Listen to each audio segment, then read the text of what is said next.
Good morning. Well, this is the second time you're seeing my good morning. I'm Jeffrey Paul, and I'm here with an inspiration for your day. I have to chuckle because it's just all about Facebook and about connection. But once I do the connection, it works perfectly. So I'm grateful that you're back because the first time kind of just failed. It just kind of went off, and I hope that you weren't delayed in your message of inspiration this morning. This morning's inspiration is to take inventory. Take inventory of your accomplishments. You know, we're wrapping up into the last month of the year coming, and you know, it's pretty amazing. Kind of after Thanksgiving, everything starts to become like a funnel to the end of the year. It goes so fast it seems.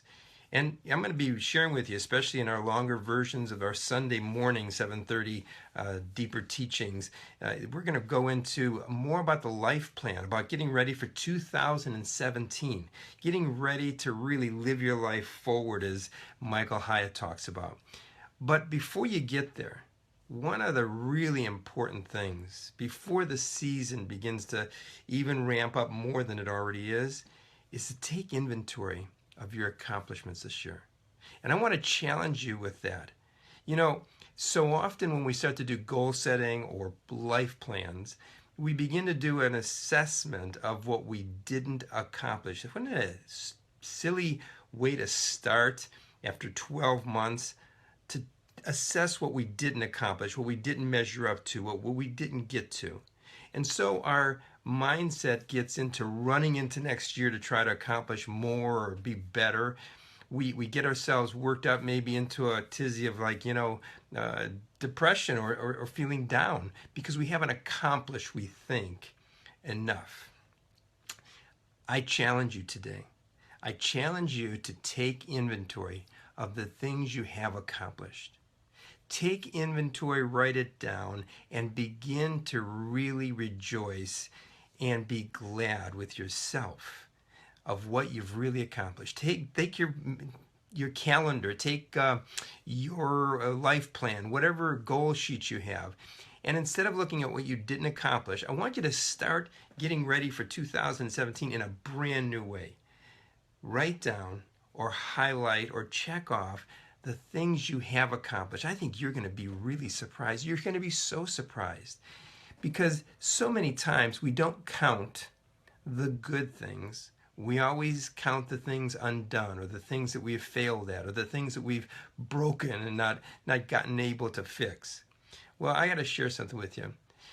Philippians chapter 4 says, think upon these things, the good, the pleasing, the perfect, the lovely, the beautiful things, and I'm going to add to that in your life. Think upon the relationships this year that you made. Think about the circumstances of little accomplishments and big accomplishments.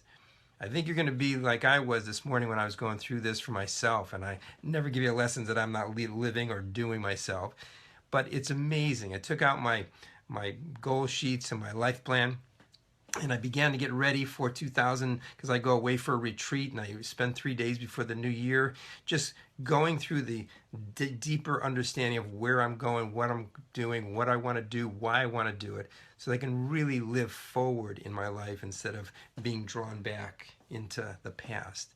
But for you and I, we have to first start with a good foundation. We have to start with where we're at. And where we're at is, what's the good things that you've accomplished? What is the thing that really has really made a difference this year for you?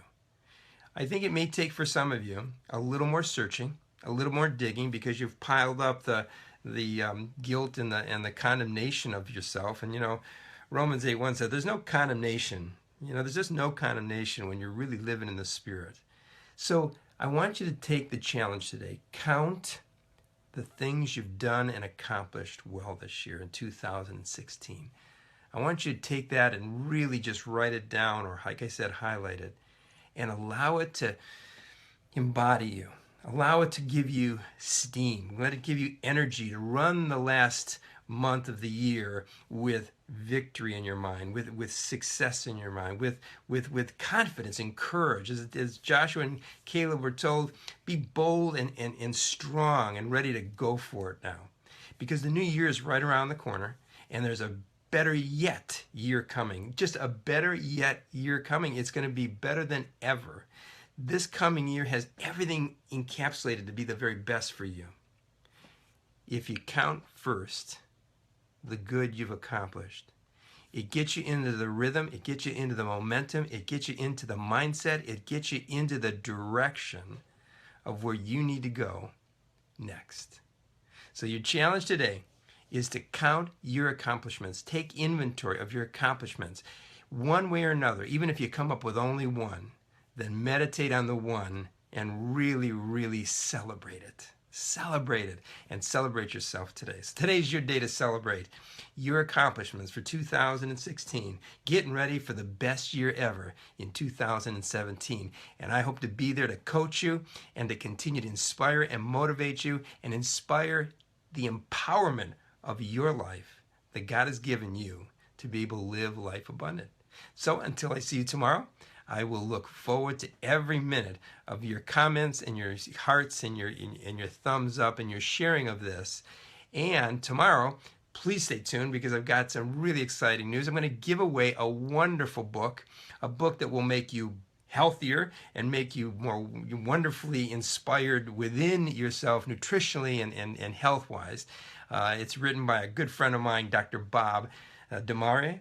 And I want to tell you that book has just made a difference in my life. I'm going to share it with you, and I'm going to give it away to whoever shares. We take everybody who shares tomorrow the message, and we're going to pick out one name and give you a brand new book that you'll enjoy. And I know it will make a difference for your 2017. And maybe before the end of the year, it might even make a difference in this year too, because we still got some time. Well, listen, I'm Jeffrey Paul. And remember, beauty and change begins within you. And that within has to first celebrate, to recognize your beauty, to recognize how you've changed from 2015. Even if it was only one step, celebrate it. Have a beautiful day. I'm Jeffrey Paul, and I look forward to seeing you tomorrow morning.